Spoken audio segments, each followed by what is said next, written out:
Welcome back to the channel. Today I'm going to be doing the official first start on the Pontiac Grand Prix with the Holley Terminator X, and we'll also be putting the Holley 12.3 Pro Dash in this. So I did a lot of tedious little things to this and I didn't record it just because it would have took a super long time lapse to see anything that was getting done. But as you can see, this side was just a big mess. There's wiring hanging over the fender. I was trying to figure out how to get all the wires ran into the car because on these Grand Prix, the only access for cables and wiring to go in is all the way down on the bottom of the firewall down there. So running it factory, the harness runs here, goes to the fuse box, and then the fuse box wire kind of loops around here, and it has to be a super long harness. So I finally went this route, going right over the valve cover, and then it just goes to the back of the firewall clip, and it's pretty far away from the exhaust manifold. I'm probably still gonna put some heat wrap around that part of the wiring harness just so there's no issues with melting wires or anything with the exhaust manifold being that close, but I don't think there will be because there's like probably a 6-inch gap. So now that there's no fuse box over here, and the reason I pulled the fuse box was because I didn't want to have to route wires back this way and then over the engine to the fuse box because it controlled the fans, the fuel pump, etc.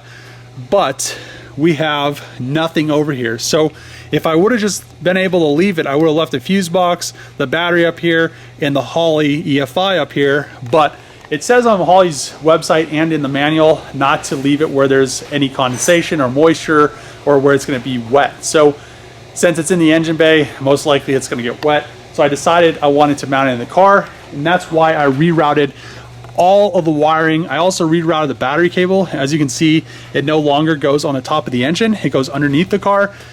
So it actually cleaned up really nice. So I need to add a coolant overflow reservoir. I'll put it somewhere around here so you can't see it. And I also have to wire up the headlights and turn signals and wire up the fans right there. So other than that, we have a really nice tucked engine bay. I mean, there's no wiring in here.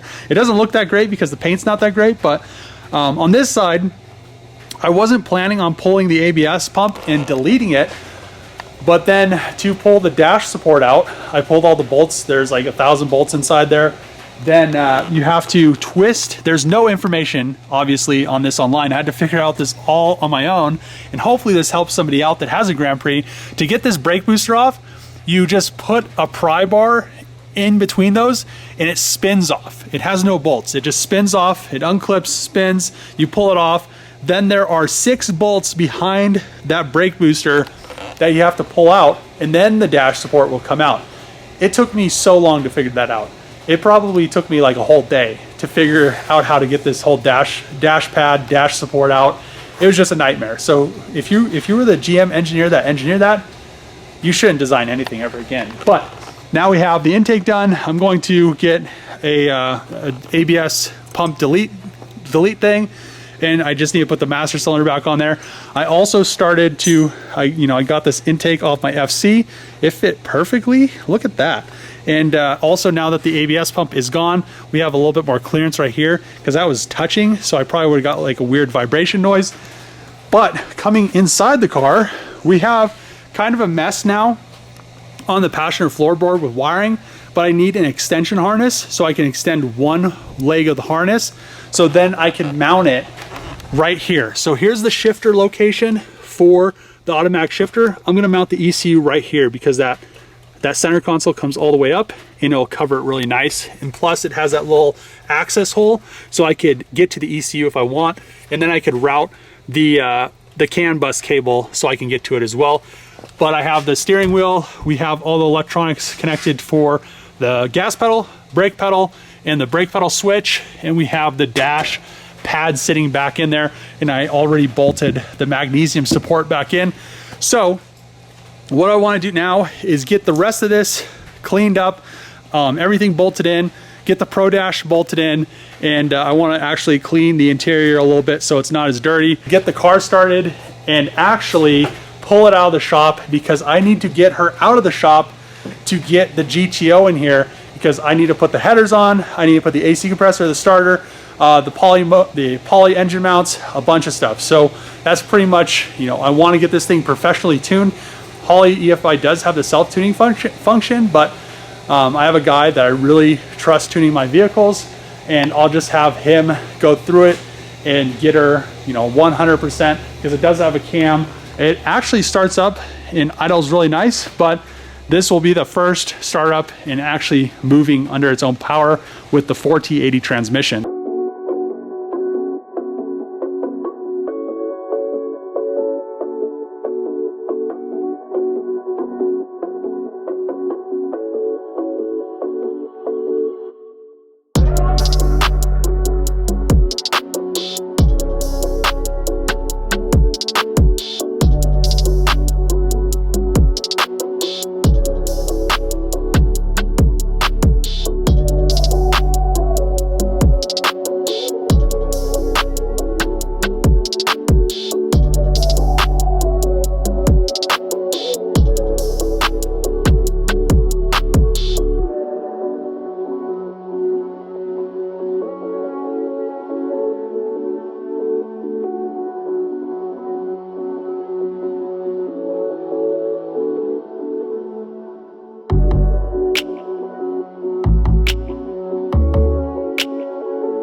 The engine bay in the Grand Prix all cleaned up, as well as all my tools, and she looks really, really good. I mean, they only made one LS that was front wheel drive, and we have the best transmission, the 4T80E transmission that we could put on this, and she will hold all the power that I'm going to throw at her. So I'm really happy that there isn't a fuse box, and this looks so clean. I need to get a proportioning valve since I had to pull the ABS pump. Since I'm going to put CTSV calipers on here anyway, I don't want to have to worry about bleeding the ABS pump. I'll just put a proportioning valve on it, put the master cylinder back on it. We'll call it a day, but I'm going to order that tonight. Since I was cleaning stuff, I ended up cleaning the interior. I had to put the dash in here. Looks really good. Vacuumed it. I mean, she looks way better than when I got her, except for over there, all that wiring. I will address that. I need to get an extension harness. The one plug isn't long enough to move the ECU any further than that, so I don't want to cut any other wires and shorten them until I know the proper length. So like I said before, I'm probably going to put the ECU where the center console is, or where the airbag was.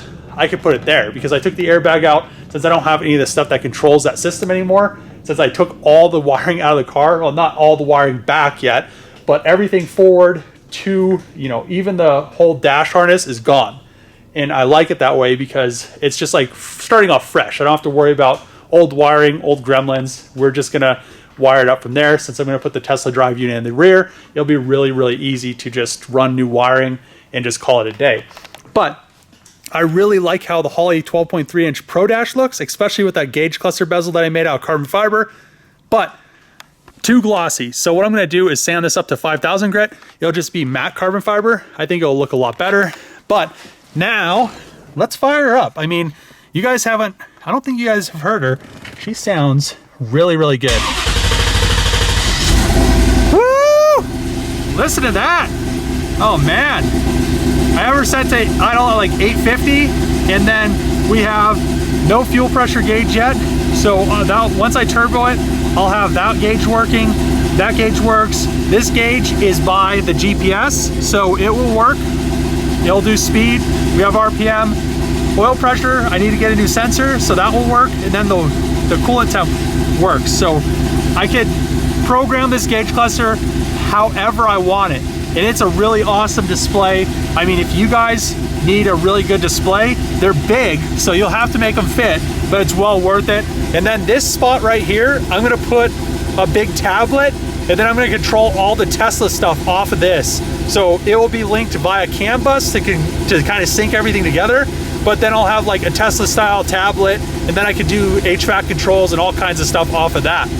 But she's running a little bit, actually she's kind of running a lot of bit rich, but she sounds so good.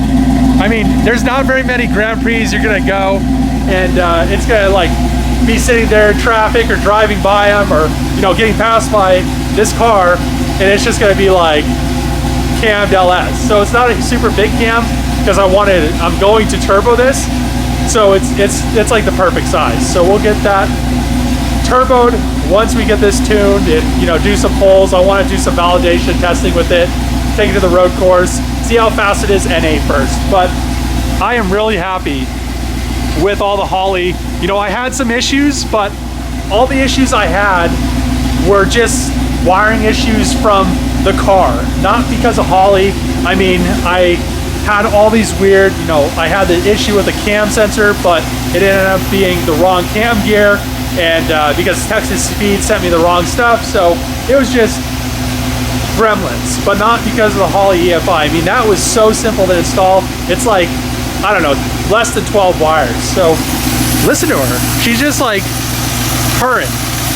And this is the intake that was on my FD. It just really worked well. I'm gonna use it for now. And I have like a power steering squeak, and it's kind of going away.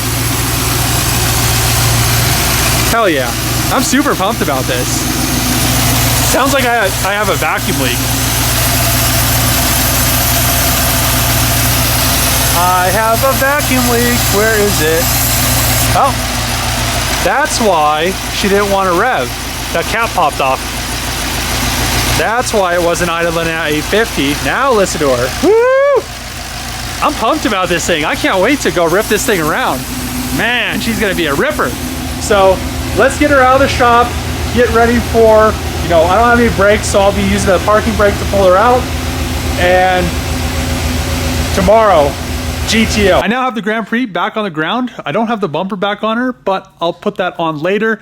What I'm gonna do is push her out of the shop and then pull her over to where the GTO is at. So I don't want to drive her under our own power backwards because it's a downslope and I don't have any brakes, but moving forward, I should just be able to move it forward under, you know, idling and then just put it in park. So we don't have any brakes. I ordered the proportioning valve. It will be here tomorrow. Once I get that installed to delete all the ABS, then I will be able to finally take her on her maiden voyage, and I can't wait. So let's get her out of the shop so we can get the GTO in here and finally get the GTO running and driving. So just pulled the Grand Prix around. She sounds really, really good. And it was pretty sketchy because it didn't have any brakes, and I almost forgot that it didn't have any brakes, and I had to use a parking brake to stop it. But actually, first drive over here, and now I can get the GTO in the shop and do this in the next video, get her running and driving. And this will be a little bit easier because it will have brakes, because all I am doing is putting the headers and the poly mounts, the AC compressor, the starter, a bunch of stuff back together on that. But listen to the the Grand Prix. I'm getting confused. I have too many Pontiacs now. Listen to her. Man, she sounds good. I can't wait to actually drive this thing around. Woo! But I'm gonna end the video here. If you like these videos, make sure to click the subscribe button, throw a thumbs up, throw a comment below, and next time we're gonna be driving the Grand Prix. See you guys next time.